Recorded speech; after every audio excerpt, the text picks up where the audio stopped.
Hey,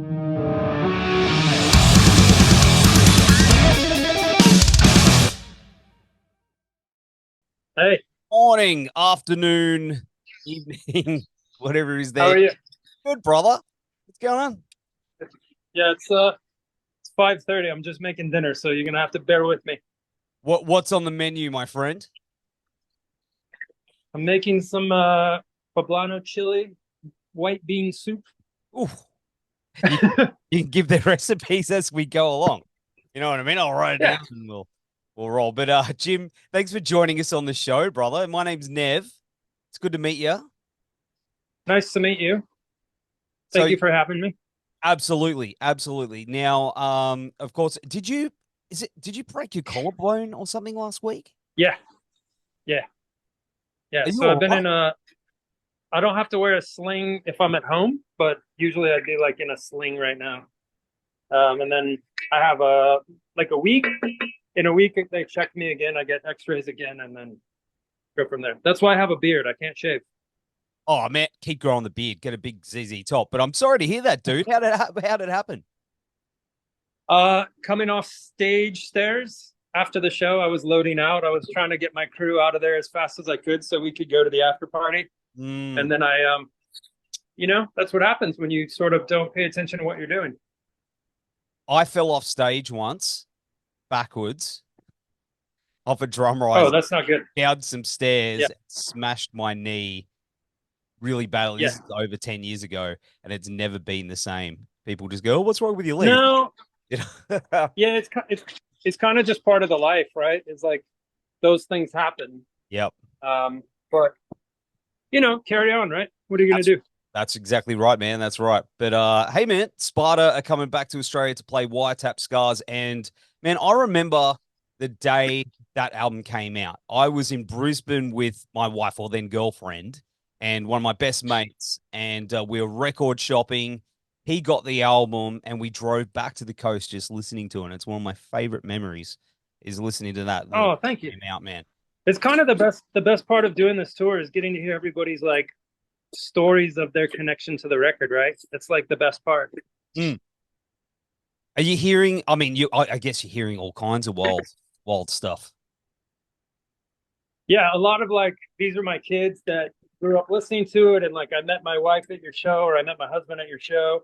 Kind of that stuff is like my favorite, right? Because it's all it's like the important milestones. If we get to be a part of that, then Mm. that's pretty awesome, man.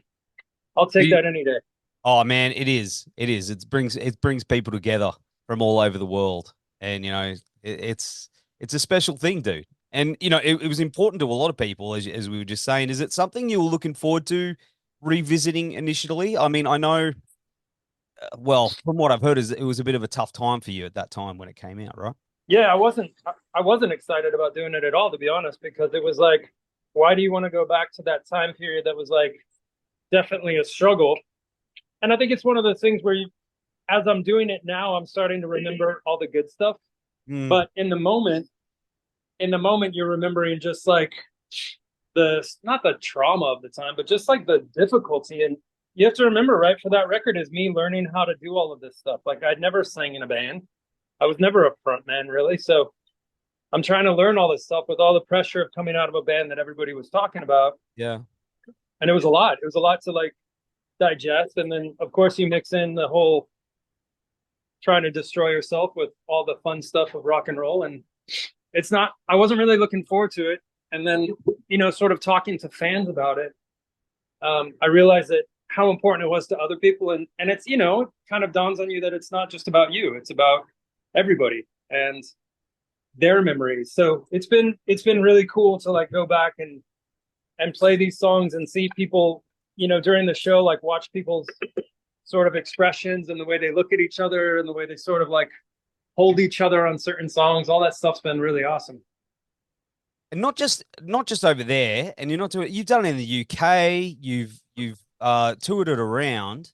Yeah. How has it been actually for you revisiting the songs yourself? Have you sort of, especially the ones you haven't jammed on in a while, did you find that you found a new respect or new connection to those ones after 20 years? I'll tell you the best part is being really good at my job now. So like to go back then is like I'm learning how to do this. Like I'm basically learning on the job. I'm trying to figure out how to play guitar and sing and run a show and be a front man and all of that stuff. You know, it takes a lot of confidence and sort of like doing it now, being, you know, 20 years into this it's been a blast, right? Because it's like now I can drive the race car. I don't just have the race car, but I can actually drive the race car. And it feels really good. See, but looking back, man, I guess a lot of people would probably disagree seeing you going, man, like, I don't know. That's, as a fan and stuff, like seeing you back then, it was pretty special too. Like we've always thought you were good at what you do, you know.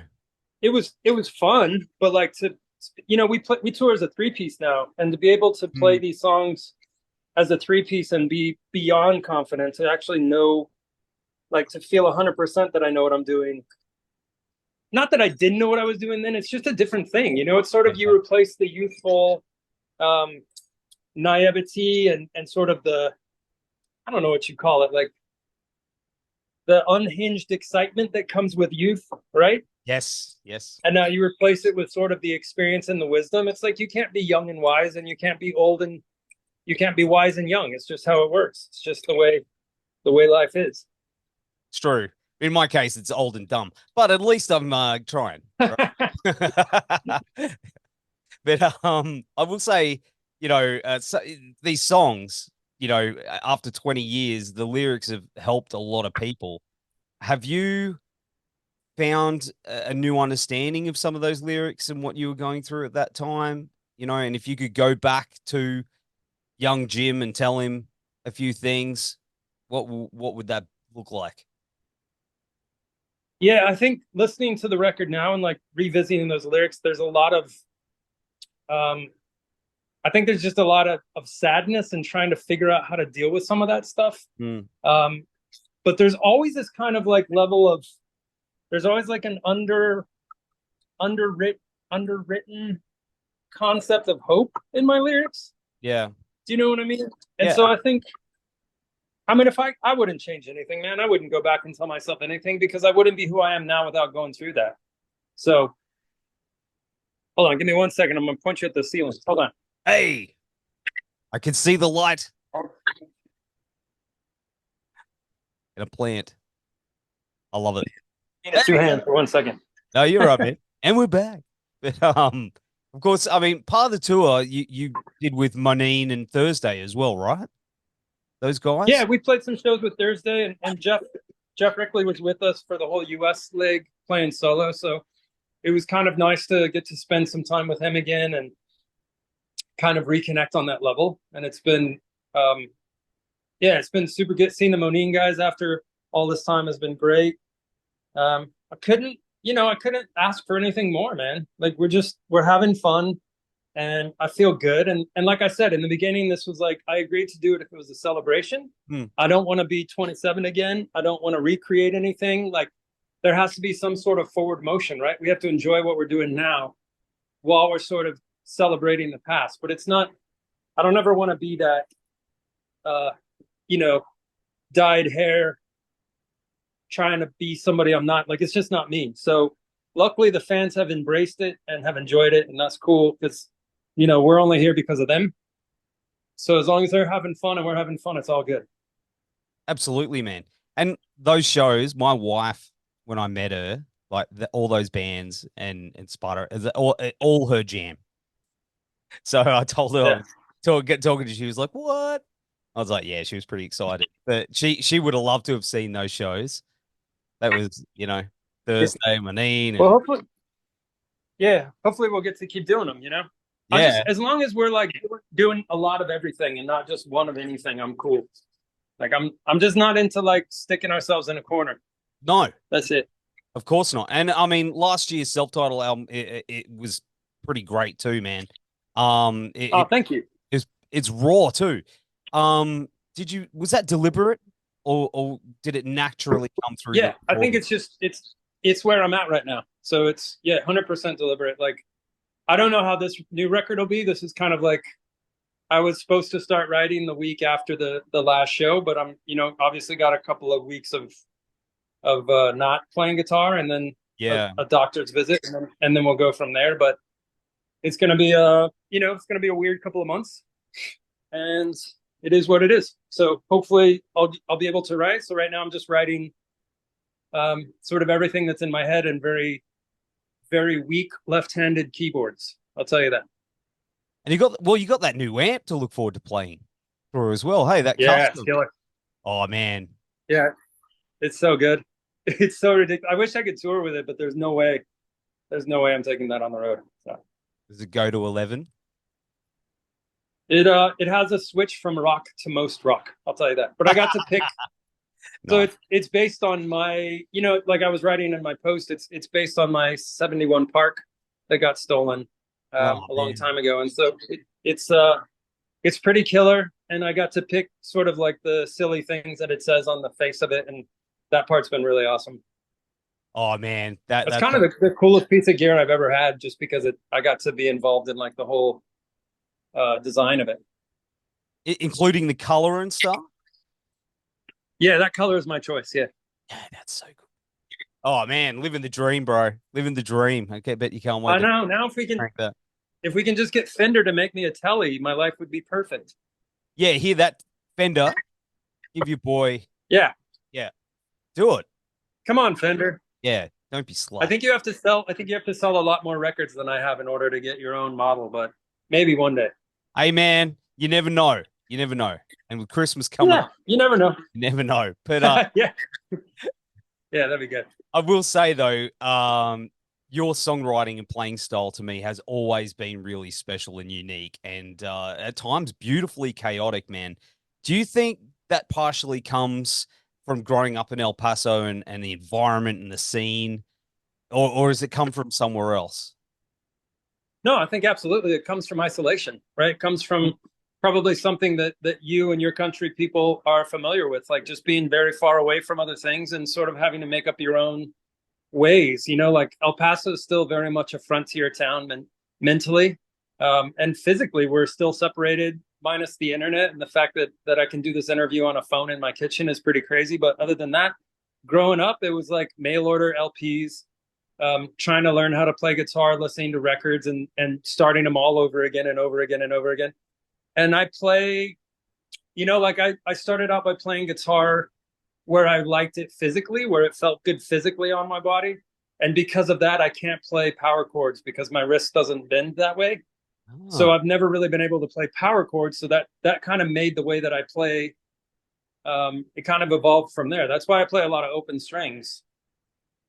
And I'm sort of like fretting one or two or three strings at once, but there's always kind of some open stuff going on. And that's sort of where the chaos comes from. But mostly it was just because to play a power chord, I have to have the guitar so high up on my body that it just never felt good. I didn't like it, so I just didn't do it. I'm the same though. Like I'm a singer, well, a death metal singer, but I can't. Whenever I play, I have to play up here, like I'm eating the guitar because I can't do the Yeah. low thing. My arms aren't long. I've got little T-Rex arms, so I can't do the low punk thing. Yeah. Yeah. But you can do the low punk thing if you just play, one or two strings at a time. Then you're good. There you go. Hey, thank Helmet for dropping Guitar lesson. Yeah, that's right. The drop D tuning helped it all for me anyway. But what about any chance more sleeper car or solo acoustic stuff on the way? I think for sure that's always going to be on my mind, and it's just kind of finding the right time. Sleeper Car's a little harder because there's just so many characters in that band, and you got to kind of find them all at the same time. And but yeah, that stuff will always be around, and every time it's like one of those things where like I think I'm ready to do that, and then I write a really heavy record in a week. It just happens. So I kind of go with what is, like what I'm feeling. Awesome, man. Awesome. And what's the future looking like for Sparta and you passing the tour? I think just working on new music and seeing where we go from there, and kind of wrapping up this Wiretap tour in Australia and bringing it all to a close there. and then kind of going on to the next chapter. So obviously, like in this world, we're planning 6 months ahead of time, so we're already kind of talking about what that looks like. And I gotta say, I'm excited. I'm really excited about, making records into my 50s and seeing like where life takes me, and not trying to sort of assume anything, and just go with the flow and see what happens. Excellent, man. Well, I can't wait to hear, especially getting that amp cranking on that new album when you get the chance. I hope you get on the Yeah, mix real quick, brother. that's the thing. I can't wait to play that amp on a record. Yeah, I cannot wait. Just make sure, like, if I see you, just go, I did it. And it's fucking awesome when I see you in Brisbane. Perfect. Excellent. Well, hey, man, it's been really cool hanging out with you on the show today. We're going to have all the links down here in the show notes and on the website. Thanks for letting me hang while you're making dinner. I wish I was there to eat it with you, but Yeah, thanks. you know. Thanks for putting up with it. Appreciate it. Oh, it's been fun. I love this. It's great. It's great cinema. But dude, hey, take care. Have an awesome Christmas, New Year's, or holidays, whatever you celebrate, and we will see you soon. Yeah. Awesome, man. Take care. Thanks, brother.